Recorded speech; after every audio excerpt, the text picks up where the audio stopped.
Käesoleva aasta 1. jaanuari seisuga oli Eestis ligi 300 000 inimest, kellel oli kaherattalise ehk siis kas mopeedi või mootorratta juhtimisõigus. Kaherattalised on meie liikluspildi osaks ja et nendega liiklemine meie kõigi jaoks võimalikult ohutu oleks, selleks tuleb nii mõndagi õppida ja järgida. Tänases liikleja saates keskendumegi meie teedel liiklevatele kaherattalistele.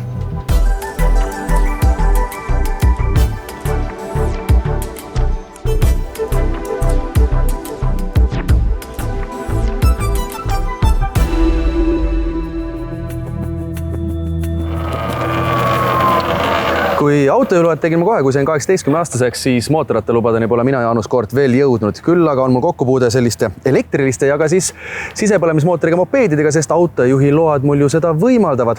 Aga mis tingimustel ja mis lube on vaja, et saaks Eestis üldse kaherattalistega sõita? Uurime asja. Võib alustada sellest, et kaherattalised jagunevad juba mopeediks ja mootorrattaks. Ehk kui me räägime pelgalt kaherattalistest. Ja mopeedi juhtimiseks on vaja AM-kategooria juhtimisõigust ja ülejäänud juba mootorrataste juhtimiseks on vaja A-kategooria, mis jaguneb omaette 3 klassi, siis A1, A2, A3. AM-kategooriat võib juhtida isik, kes on siis autokooli läbinud või vastava koolituse läbinud ja on sooritanud sõidueksami positiivselt siis Transpordiametis. AM-kategooria mootorsõiduk on selline, mille valmistaja kiirus on kuni 45 km tunnis ja mootori töömaht sisepõlemismootori puhul kuni 56 cm. A-kategooria jaotamise põhimõte on selline, et jaguneb siis mootori töö mahu järgi, siis võimsuse järgi ja võimsused siis kaalu kohta ehk kui suured kilovatid on kilogrammi kohta. Ehk A1 kategooria sisepõlemismootoriga mootorsõiduk on siis töömahuga kuni 125 kuupsentimeetrit ja võimsusega kuni 11 kilovatti ja 0,1 kilovatti kilogrammi kohta. A2 kategooria on juba põhimõtteliselt jaotud ainult selle järgi, et tema võimsust võib olla kuni 35 kilovatti. Nii, ja täis A-kategooria mootorsõiduk on siis selline, kus ei ole piiranguid töömahule ega ka võimsusele. Selleks, et juhtimisõigus, A-kategooria juhtimisõigus saada, tuleb Transpordiametis sooritada teooriaeksam ja sõidueksam. Mis on need ohutuse seisukohalt tüüpilisemad vajakajäämised, mis enne sõidueksamile tulekut igaüks omandama peaks? Peamiselt sellised vajakajäämised, mis sõidueksamil välja paistavad, on need, kus siis kaherattalise mootorsõidukiga ei paiknuta tee peal õigesti või sooritakse manöövrid nii, et ei veenduta selle ohutuses ja loomulikult ka see, et ei jälgita kiiruse piiranguid. Kui vastavad juhiload olemas, siis võib hakata kaherattalist valima, millega siis liiklusesse suunduda. Käesoleva aasta 1. juuni seisuga oli Eesti liiklusregistris arvel 68 841 L-kategooria sõidukit. L-kategooria alla kuuluvad mopeedid, mootorrattad ja kerged 4-rattalised sõidukid, nagu näiteks mopeedautod. Aga enne liiklusesse minekut tuleb veenduda, et teie kaherattaline ka selleks igati kõlbulik on. Kas kõik kaherattalised peavad käima ülevaatusel? Jaa, kõik kaherattalised, välja arvatud mopeedid. Aga kui tihti ja mida siis ka kontrollitakse? No sõltub sõiduki vanusest, et kuni 10 aasta vanused mootorrattad käivad 2 aasta jooksul üks kord, vanemad iga aasta. Kui te uue kaherattalise ostate, siis esimene ülevaatus on alles 48 kuu pärast. Ja mida kontrollitakse? Kontrollitavate osade nimekiri on küllalt pikk, aga ma tooks välja võib-olla niisugused enam levinud asjad, mis on problemaatilised, et enamus probleeme tuvastatakse valgustussüsteemiga. Kas ei põle mingisugused tuled, on puudu helkur. Näiteks tihti on puudu helkur, mis on nõutud ja mis liigitub täna ohtlikuks veaks, on korduv ülevaatus, kui see on puudu. Seega mootorratta omanik oleks mõistlik tiir ennem ülevaatust oma sõidukile peale teha, veenduda, et su valgustus on töökorras kõik ladel. Lisaks valgustusele ilmselgelt kiire masin peab ka saama ju kiiresti pidama. Jaa, pidurite kontroll on oluline osa. Meie teeme seda piduristendis. Osad ülevaatuskohad teevad seda katsesõiduga. Meie oleme otsustanud, et piduristendis on oluliselt kiirem ja oluliselt turvalisem pidurite mõõtmine ja saab ka reaalse tulemuse. ülevaatusel kontrollitavate sõlmede nimekiri on ikka küllalt pikk, alates rehvidest, pidurikettad, piduriklotside seisundid, amortisaatorid, et ei oleks lõtke ja et ei oleks lekkeid amortisaatoritest. Noh, sealt edasi tuleb istekohtade arv, tihti niisugust chopper tüüpi mootorratastel tagumine istekoht on teisaldatav. Ülevaatusel peavad olema istmed olemas, nii nagu on tehnilises passis kirjas, 1 või 2 istet. Mida võiks või ehk isegi peaks juht ise tegema enne igat sõitu ja enne uut hooaega? No enne uut hooaega hooldust oleks mõistlik teha kuskil hoolduspakkuvas ettevõttes, kes on kompetentne seda täies mahus tegema, küll aga ennem ka igapäevast sõiduki kasutamist tuleb veenduda, et su pidurid vähemalt toimiksid tunnetuse järgi ja valgustussüsteem, eks ju, mis on meil enim levinud põhjus ülevaatusel, läbikukkumisel või korduvülevaatuse põhjus, et veenduge, et teie valgusallikad on kõik töökorras. Motikamehed ütlevad naljatades, kuid samas väga tõsise näoga, et küsimus pole selles, kas sa kaherattalisega kukud, vaid millal sa kukud. Erinevalt autojuhist ei kaitse kaherattalise juhti kandev kere ja sõiduki kinnine salong. Seega on tagajärjed kokkupõrkel ja kukkumisel valusad ning tõsised. Statistika näitab, et mootorrattajuhi surmad on meeste probleem. Tervelt 9 juhti 10, kes Euroopa Liidus viimase 10 aasta jooksul hukkusid, olid mehed. Eestis hukkus ajavahemikul 2018 kuni 2022 23 kaherattalise mootorsõiduki juhti. 770 juhti sai raskesti viga. Peamised õnnetuste põhjused, kus tekivad siis rasked tagajärjed, tekivad siiski inimfaktori süül, kus siis eksib siis mootorrattur vale siis selle kiiruse valikul, valede sõiduvõtete tõttu ja põhjused on teelt väljasõidud, otsasõidud takistustele, mis siis on teel, ümberpaiskumised teel. No, kuidas jääda terveks ja jõuda ilusalt punktist A punkti B? Tegelikult algab ju see sealtmaalt, kus siis valitakse juba see mootorratas, kus tuleks valida eelistatult siis juba tänapäevaseid ja võimalikult palju erinevate lisadega, mis siis võimaldaks juhil sõita turvaliselt punktist A punkti B, kus siis rattal on juba ABS-pidurid, on erinevad kontrollseadmed, mis siis kontrollivad veojõudu, lasevad siduril läbi libiseda, kontrollivad küll libisemist. Ja lisaks siis juba, kui juba ratta peale minna, siis minna alati täisvarustatult, ehk siis kaitsmed tervenisti. Mis tuleks veel võib-olla hooaja alguses teha? Midagi harjutada? Mis on need põhitõed, sõiduvõtted, mis talvega ununema kipuvad?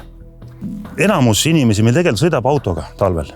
Ehk siis jällegi kinnistuvad need autosõiduvõtted, autojuhi võtted, oled mõttega seal auto juures ja kui kevadel kaherattalise peale lähed, siis tegelikult ei pruugi sellest see ümberhindamine nii kiiresti tulla. Selleks tuleks ikkagi teha kõigepealt esimesed harjutused aeglaselt kiiruselt, et saadagi kontrolli alla see sidur, millega sa siis kontrollid ikkagi seda mootori jõudu ja võimsust. Pidur, tagapidurist, siin räägin esialgu. Teha pidurusharjutuse alguses väikse hoo pealt, tagapiduriga, esipiduriga, mõlema piduriga, veidike kiirust tõstes, korrates, siis juba minnes edasi põikamiste peale, ehk siis vastukeeramine, kus siis mootorrattur, kui tekib olukord, kus takistus ootamatult ette tuleb, ei peaks hakkama mõtlema, et mis nüüd juhtub. Pidurdan, aga maad ei jagu, tuleb põigata, eks ju, et siis olekski valmis selleks. Autojuhid kurdavad, et motikamehed on ülbed ja siblivad liigselt. Näiteks sõidetakse foori tule taga seisvate autode vahelt otse ristmikuni, et siis enne 4 rattalisi minema kiirendada. Mootorratturid näevad aga kurja juurten autojuhte, kes nendega justkui ei arvesta ja neile ette keeravad. Ja nüüd, head televaatajad, näitamaks teile, kui olulised on teatud asjad selleks, et kaherattalisega liiklemine oleks võimalikult ohutu, siis Jaanus, sa näitad meile mõningad asjad ette, teeme nii-öelda väikse katse. Mida me nüüd näeme? Sa näitad meile aeglast liikumist, just. Siis on pidurdamine just. Ja siis on ka põige. Et need on 3 peamist, mis ikkagi iga juht peaks peale talvekorterist masina väljaajamist peaks vähemalt läbi käima. Just, et see saaks täieliku kontrolli jälle ikkagi selle mootori võimsus üle, suudaks ilusti ohuolukorras pidurdada ja ka tunnetuse põikel. ja nüüd aeglane sõit ja miks see oluline on? Nii aeglaselt sõidamegi, jah? Nii aeglaselt proovime sõita ja olekski hea, kui saab selle korra läbi teha, enne kui lähete linnaliiklusesse. Selleks korralikult mootorivedu taga, sidur on läbi libisevas sellises olukorras, pilk on kaugele suunatud, otsite infot kaugelt ja tagapiduriga siis tehakse kiirus parajaks.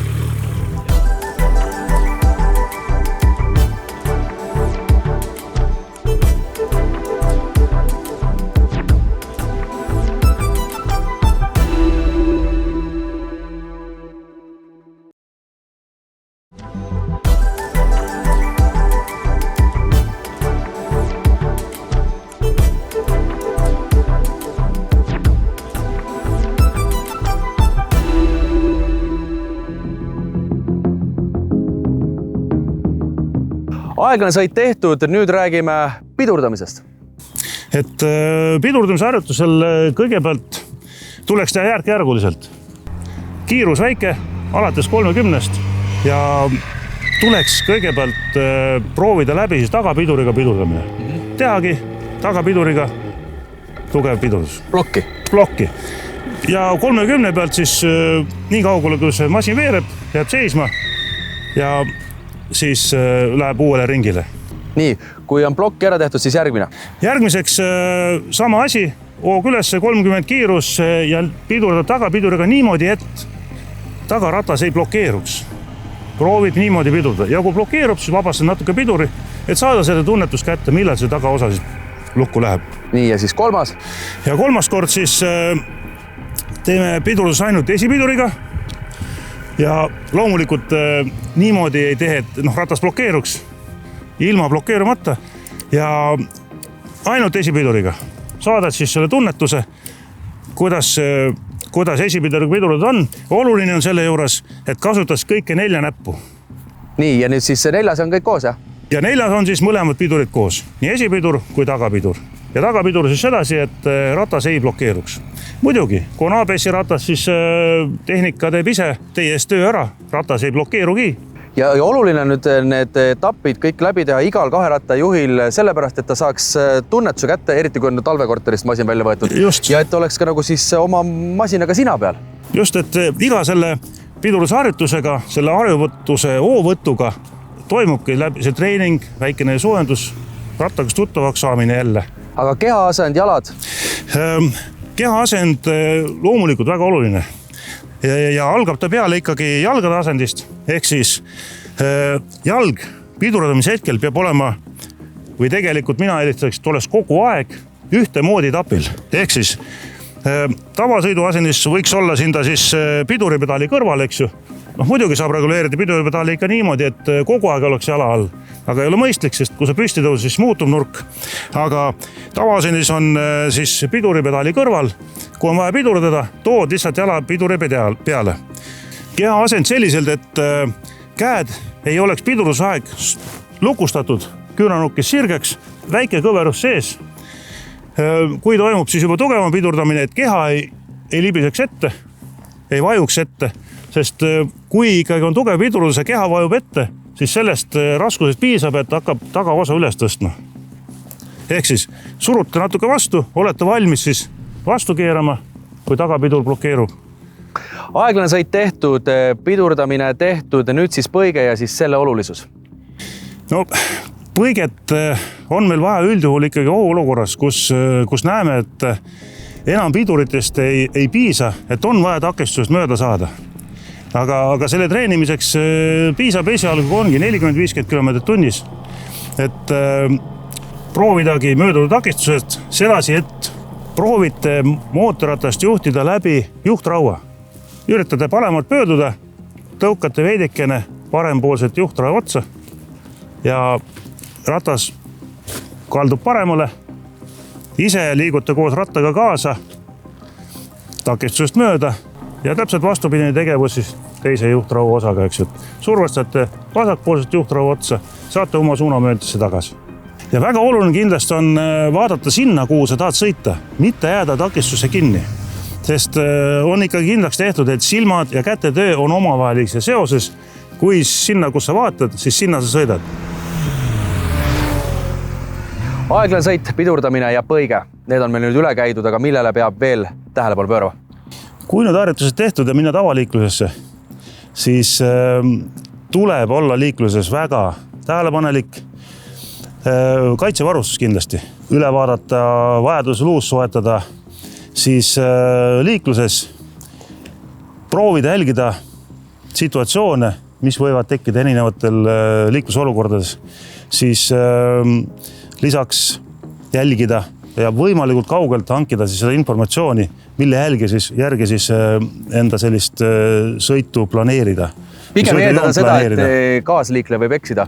Pigem peab olema selleks valmis, et isegi kui mina teen kõik nii, nagu on õige ja ei eksi, siis kunagi ei tea, kes tuleb paremalt vasakult eest tagant. Just nii on, et mootorratas paraku on selline hea kiirendaja, kiirendab nagu sportauto, kuid paraku pidama jääb nagu tavaline sõiduk. Ja sellega peab ka autojuhid arvestama? Ja sellega peaksid ka autojuhid arvestama, et mootorrattur saab väga ruttu möödasõidule minna, küll aga jällegi maha võttes on nad täpselt samasugused liiklejad ja mootorratturid peavad sellega arvestama, midagi teha. Et varustuse poole pealt nii palju, et mina ise käitun selliselt riidesse pannes ennast, et panen kas või 5 minutit kauem riidesse, küll aga loodan, et olen äkki 2 nädalat vähem haiglas. Et pigem laon oma rohkem seda riiet ümber, ei tea kunagi, millal õnnetus juhtub. Arlet Palmiste on mees, kes paljudele kindlasti tutvustamist ei vaja. Arlet on mees nagu orkester. Näitleb, laulab, juhib erinevaid sündmusi, aga sõidab ka mootorrattaga. Arlet on kirglik motomees. Arlet, millal armastus kaherattaliste vastu siis tärkas ka sinus? Jaagup Kreem kinkis mulle motika kursuse. Ja millal see oli? See oli tegelikult siis 3 aastat tagasi. Ja ma olin sunnitud selle kursuse siis läbima austusest hea sõbra vastu. Ja esimene motikas, kui ma sõitsime isegi hooaeg, pool hooaeg oli selline, et hea küll, sõidan siis ka teiega siin kaasa. Aga see armastus kuidagi üha järjest kerkis ja nüüd on juba niimoodi, et nüüd kutsun juba mina kõiki, kuulge, lähme nüüd sõitma, lähme mehed. Nüüd ma olen juba motoklubi liige, meil on omad mingid rühmad, kus siis tehakse selliseid pühapäevase välja sõita ja et see on rääkimata sellest, et me oma telesaates püüame seda motokultuuri edendada ja me oleme võtnudki omal nagu eesmärgiks just motikasõpradele pakkuda ka sihtkohta, kuhu minna, käia need ise ennem läbi ja selle silmaga vaadata neid kohti, et kuidas motikamees siin ennast tunda võiks. Mida on liikluses siis nähtud ja kogetud? Oskavad Eesti motomehed liigelda ja oskavad ka autojuhid nendega arvestada? Sellega on 2 asja, et vaata, kas siis motomehed oskavad liigelda ja kas siis autojuhid oskavad arvestada, et need on nagu eraldi teemad, et eks autojuhte ju häirib see, kui sa sõidad rahulikult autoga, mina autoloolis olles ja mingi tsiklimees paneb kuskil kurvilisel teel, miinimum 150-ga mööda. Ausalt häirib küll, et mind häirib see, kui motikamehed sõidavad oma mingid, nagu praegultki tuli suurel sellel Pärnu maanteel vastu mees maikaga, ei mingit kaitsmeid, lühikesed püksid ja maika. Ma saan aru, et on palav, aga ma sõidan jopega, kus on kaitsmeid peal ja mul ei ole palav, see tegelikult hästi vist selline, kuidas sa nagu suhtud, et sa lõhud ära ise ennast sellega ja ma ei tea, sul on ju pere võib-olla, et milleks sihukest riske võtta, et sa autoga sõites paned ka turvavöö peale. Teine asi on see, kuidas autojuhid märkavad, et meil Jaagupiga sõites koos oli iga päev, iga jumala päev üks selline vähe ekstreemsem olukord, kus siis juht ei märganud, tõstab kätte nagu vabandab, eks ole. Autojuht, jaa. Või keerab kuskilt ette või arvab, et sa nagu ei olegi keegi liikluses. Mida veel paned nii kaherattajuhtidele kui ka autojuhtidele südamele? Me oleme elus hästi palju käinud koos abikaasaga Indoneesias. Indoneesias, ma arvan, seal ei ole liikluseeskirju. Seal puuduvad liikluseeskirjad. Seal on tohutu kaherattaliste ja autode virvarr, mis toimub liikluses. Igal ristmikul on need nii palju, nad kõik liiguvad ise suundades. Aga õnnetusi seal on väga-väga vähe. Sellel lihtsal põhjuses on üks reegel, jõua koju. See tähendab seda, et sa pead arvestama teistega ja sa vaatad ise, kuidas sa turvaliselt läbi saad, et sa teisi kohtu ei satu. Ja see ongi kõik. Aga meil ajavad inimesed tihtipeale mingid oma õigust, aga mul oli õigus. Oli küll õigus, aga kas sa pead nüüd sellepärast rammima, tagant kihutama, hoidma mingid lühikest pikivad, vilgutama tulesid? Milleks? Võtame rahulikult, kõik eksime ja ma arvan, liiklus on palju kindlam ja turvalisem koht. Nagu eelnevalt juba mainitud sai, siis erinevalt autojuhist puudub mootorratturil teda ümbritsev kandev kere, kinnine salong. Seega tuleb igal kaherattalise juhil ise võimalikult palju enda ohutuse tagamiseks ära teha. Kiiver on see, mis on iga mootorratturi turvavarustuse kohustuslik osa. Aga vägagi soovituslik on kanda ka korralikke kindaid, mida muide tervelt 90% juhtidest ka teeb. Eeskujuliku ja endast hooliva kaherattalise turvavarustusse kuuluvad kindlasti ka jakk, küünarnuki ja või õlakaitsmetega, lisaks põlve- ja puusakaitsmetega püksid. Kui oluline on õige turvavarustus?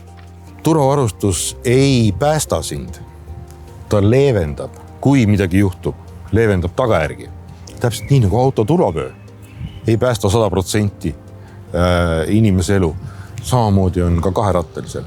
Aga mida rohkem seda turvavarustust sul on, mida parem see turvavarustus on, seda kindlamalt sa võid ennast tunda. Ja tegelikult on ka peale liiklusõnnetust võib-olla siis tagajärjed leebemad. Millised vead mõjutavad kõige enam tagajärge? Autojuht peab enda ümber jälgima seda liiklust, kõike, mis tema ümber toimub, kuidas teised käituvad, et ennetada ka teiste vigu, siis mootorrattur peab tegema seda oluliselt rohkem. Sellepärast, et kokkupõrkes on tema alati kannataja pool. Me peame kõik liikluses üksteisega arvestama ja mida rohkem enda ümber liiklust jälgime, seda ohutum see on. Kõik algab ikkagi meist endist. Olgem siis eeskujuks oma lähedastele ja teistele kaasliiklejatele. Kui te kaherattalisega liiklete, siis alati kandke turvavarustust, ärge kihutage ja jälgige, mis teie ümber toimub. Turvalist liiklemist, kõike kaunist. Tšau!